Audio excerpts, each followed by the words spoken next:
Gente amada, gente querida, você que curte o meu trabalho, sejam todos muito bem-vindos a mais um vídeo do Foco no Afeto. Hoje, como sempre tenho feito, eu vou responder a mais uma questão de uma querida dentre vocês. E a questão dela é a seguinte: Arli, como lidar com o fracasso que fica depois das minhas explosões de reatividade?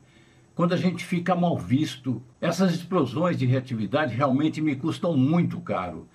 Como lidar com isso, Arli? Com a minha reatividade e as consequências. Minha cara, tem muita gente que explode, berra, xinga, age com estupidez, dá show de QI menos 15 de inteligência emocional, mas depois engole seco. Se esconde num cantinho e fica fazendo cara de fundo infinito para fingir naturalidade. Para fingir que não foi nada demais. Ou pior, se justifica tanto que nem dá espaço para aprender com aquilo que acabou de fazer. Você não. Isso aqui vai como um consolo. Você está parando, olhando para o estrago, reconhecendo o custo e perguntando, e agora? E isso, minha cara, já é metade do caminho. Você está percebendo duas coisas fundamentais sobre a reatividade. Quando uma bomba explode, o maior prejudicado é a própria bomba. 2, que o reativo acaba pagando a conta. Porque lhe falta um tanto de inteligência emocional. Bem-vindo ao clube, para todos nós sempre falta um tanto de inteligência emocional. Quem não e quem nunca. A reatividade é o grito de socorro por detrás da raiva por termos engolido tantos sapos e não termos sabido responder às provocações, insinuações, assédios, humilhações, etc. É como se dentro da gente tivesse um botão de pânico disfarçado de valentia que dispara sozinho de tanta raiva guardada em relação a quem nos ofende, mas que, na verdade, é a raiva em relação a gente mesmo, por termos engolido tantos sapos ao invés de simplesmente termos dito tranquilamente os nãos ou sims que queríamos ter dito e não dissemos, quando nos sentimos encurralados, feridos, desprezados, injustiçados, cansados, etc. O não dito gera problemas. Se a pessoa não se mantiver centrada, ela fica incapaz de responder com lucidez às provocações. Ela vira passageira das explosões de reatividade. Isso acontece quando a gente já não aguenta mais engolir sapo ou quando alguém toca naquela feridinha antiga que a gente achou que já tinha cicatrizado. A reatividade chega com força insana, se expressa sem filtro e depois vai embora deixando você sentada no meio dos escombros daquele terremoto que você causou por ter perdido a razão e assim a sua autoestima, a sua própria imagem, o seu autorrespeito e o respeito ao outro. E aí vem o tal do fracasso que você mencionou, aquele gosto de estraguei tudo, como eu fui capaz de fazer isso outra vez, agora vão me ver só como uma pessoa explosiva e irracional. É assim que o reativo paga a conta, minha cara. Quem quer ter razão, não a perca. A reatividade não define quem você é. A reatividade apenas representa as nossas sombras, os chamados defeitos que estão em nós, mas não somos nós. Você não é o seu momento de irracionalidade. A sua essência é a luz do seu ser, o seu eu maior. Não tem nada a ver com explosão de reatividade. Por uma falha de percepção, por falta de meditação, por ter se deixado levar pela raiva, o seu ego mental falhou ao não ouvir o seu eu maior e se deixou levar por emoções destrutivas. Porque alguma coisa mais profunda no seu ego mental estava machucando você, como uma ferida não tratada, como falei há pouco. Por isso que uma terapia é essencial para a gente fazer uma bela faxina nos containers de detritos emocionais que a gente carrega. É importante lembrar disso para que você não vire a sua própria carrasca depois do estrago causado pela reatividade. Enxergar os erros é ótimo. Os erros são mestres, mas se martirizar por causa dos erros acaba gerando o pior dos problemas, a raiva de si mesma. Quando você se culpa, você paralisa a sua evolução, minha cara. E aí, ao invés de transformar o seu erro em aprendizado, você só se anula e desiste de continuar na busca pelo acerto. O peso que você mesma coloca nos seus ombros é como uma âncora que trava a sua navegação pelos mares do aprendizado. Lugar de culpa é no lixo. Lamento muito, como posso reparar? A gente tem uma ideia meio infantil de que admitir um erro nos faz parecer inferiores, fracos e que vai nos fazer perder valor. Quando você admite um erro de coração, sem querer justificar o erro, mas apenas explicar a causa do erro e pergunta como posso reparar, você mostra integridade de caráter, dignidade, maturidade emocional, mas não fraqueza. Não adianta admitir o erro só para consertar o estrago, tentando apagar o que foi feito. Então, não adianta admitir o erro só para consertar o estrago, tentando apagar o que foi feito. Isso não seria honesto nem digno. O que foi feito está feito. A admissão do erro e a pergunta como posso reparar não é uma estratégia de resgate da confiança alheia. A admissão do erro e a pergunta como posso reparar significa também eu errei com você, fui reativo com você e descarreguei em você muita raiva guardada por outras situações. Você não tem nada a ver com a causa de tanta raiva em mim. Como posso reparar o mal que eu te fiz? Uma coisa muito importante é escutar as consequências sem se esconder delas. Essa é a parte mais difícil. Depois da explosão, vem a fase do silêncio estranho. Às vezes o outro se afasta, às vezes muda o jeito de olhar para você, às vezes te confronta, às vezes finge que está tudo bem, mas não está. E dá vontade de sair correndo, ou de gritar, mas eu não sou a minha reatividade. Mas aqui vai uma coisa que eu aprendi. Acolher o olhar do outro, mesmo quando é um olhar de condenação, é um ato de amor próprio. Porque ao fazer isso, você está dizendo para si mesma, mesmo eu não sendo a minha sombra, eu sou capaz de sustentar a minha própria sombra sem fugir dela. E mais, você mostra ao outro que está humildemente disposta a evoluir. Você não precisa pedir que os outros gostem de você. Só precisa estar presente com amorosidade, tolerância às limitações alheias, respeito, com uma escuta empática, mesmo que demore um tempo até as relações se reharmonizarem. O treino da resposta em vez da reação.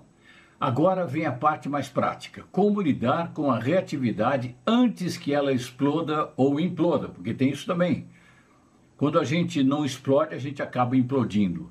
O saudável não é reprimir, porque isso aumenta a pressão e você acaba implodindo. O saudável é aprender a reconhecer os sinais de explosão à vista. Já sabe que vem vindo a explosão. O corpo avisa, e avisa sempre. O coração acelera, o maxilar aperta, o olhar fica mais estreito, os pensamentos viram balas de chumbo. Se você aprender a identificar a contagem regressiva dessa bomba de reatividade, você já pode começar a criar um procedimento. Respirar, sair da cena, dizer eu preciso de um tempo para refletir melhor e responder isso com mais precisão. Parece simples, mas exige treino, muita prática e principalmente exige que você opte por ser feliz ao invés de ter razão naquela conversa ali que está te tentando a explodir. Aceite não ter sempre uma resposta à mão. Quase sempre pausar é mais nobre do que vencer uma discussão. Por fim, o autoconhecimento sem drama, sem vitimismo e com objetividade. Depois que tudo passa, vem o rescaldo. Você está lá sozinha, lembrando do que disse, com aquele eco desconfortável do que foi feito, e é aí que entra o autoacolhimento de verdade.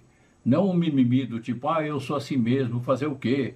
Mas sim o autoabraço firme do tipo, eu vi o que fiz. Eu continuo me amando o suficiente para não me abandonar agora. Porque se você só se ama quando está plena, linda, coerente, racional, isso não é amor. Isso é culto à vaidade excessiva, culto à perfeição. Só para lembrar que o caminho mais curto entre uma pessoa e a imperfeição é o perfeccionismo. Se você adota uma conduta perfeccionista, você exercerá a imperfeição mais para frente. O verdadeiro afeto é o afeto incondicional, do tipo, eu me amo do jeito que eu sou e do jeito que eu estou. Do jeito que eu sou, um ser de luz, do jeito que eu estou. Eu estive reativa na sua primeira pessoa. Agora não estou mais. Agora caiu a ficha.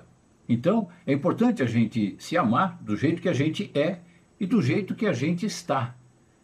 Seja como for que a gente esteja no momento. Porque quando você olha com tolerância para você mesma, com autoafeto, com autoacolhimento, isso não significa que você está se desculpando. Até porque culpar é uma bobagem, só paralisa a vida. Então, o verdadeiro afeto é o afeto incondicional, do tipo, eu me amo do jeito que eu sou e do jeito que eu estou, na sombra ou na luz. Quando você tropeça, escorrega, derrapa e ainda assim escolhe manter o amor a você mesmo, isso muda tudo, para melhor. Eu me amo quando não me julgo, não me culpo, não me condeno, não me puno. Eu aceito integralmente todas as minhas limitações e com todas as minhas habilidades. Eu vou falar aqui, minha cara, afirmações para o alinhamento. Talvez fosse interessante você anotar isso e guardar para você, para aqueles momentos em que você está sendo tentada a entrar em reatividade. Afirmações para o alinhamento. Eu reverencio a minha existência e me alinho com as fontes de vida. Agradeço por viver sob a forma humana. Sou grato aos meus erros e a todos que erraram para comigo. Entrego-me inteira e unicamente aos mais puros sentimentos de alegria, de paz e de felicidade. Eu me sinto um com a saúde e com a plenitude. Eu dou à relação universal a minha sincera generosidade em cada ato que pratico. Eu me amo incondicionalmente e assim o meu amor se reflete no amor a tudo e a todos. Minha cara, essa é a minha resposta. Espero que possa trazer alguma luz para você aí nessa questão. Quero agradecer demais pela sua presença nas minhas redes sociais, por essa pergunta e principalmente pela sua preciosa energia. Como sempre, eu quero estender essa gratidão a todas essas pessoas encantadoras que frequentam aqui as minhas redes sociais, deixando uma amorosidade que, como sempre falo, é de derreter. Fique agora com um recado muito legal que eu tenho para você. Gente, as inscrições para as vagas de ouvintes na minha mentoria online estão abertas. Se você quer uma experiência transformadora, mas não conseguiu garantir sua vaga como mentorada, ainda há uma oportunidade incrível. Você pode participar como ouvinte. Para participar como ouvinte, é preciso que você seja mulher e ter mais de 18 anos. O que significa ser ouvinte na minha mentoria online só para mulheres? Ser ouvinte na minha mentoria e grupo online é ter a chance de acompanhar todas as sessões ao vivo, absorver a energia do grupo e aprender com os atendimentos. Você não recebe atendimento direto, mas ganha muito conhecimento ao ouvir as questões das 10 participantes e as minhas orientações. Como funciona? São 4 domingos seguidos. Começa dia 18 de maio e termina no dia 8 de junho, sempre às 17 horas. Por que ser ouvinte pode ser muito proveitoso para você? Para o seu desenvolvimento pessoal. Ouvir os atendimentos e as minhas orientações pode trazer insights profundos sobre as suas próprias questões, mesmo sem que você seja diretamente atendida. A energia do grupo e os temas abordados ecoam em você de formas surpreendentemente proveitosas. Por que ser ouvinte pode ser muito proveitoso para você? Se você é terapeuta, coach, facilitadora ou trabalha com desenvolvimento pessoal, essa é uma oportunidade única para você observar de perto a minha dinâmica de atendimento, aprender com as minhas abordagens e aprimorar as suas próprias práticas. Participar como ouvinte é vivenciar um aprendizado profundo, terapêutico e transformador. Se o seu coração diz que é para você participar, garanta sua vaga agora. O link para você fazer a sua inscrição está na descrição desse vídeo aqui. Para mim, vai ser uma alegria imensa te ver lá. Boa meditação para nós, porque é ela que nos liberta. Foco no afeto.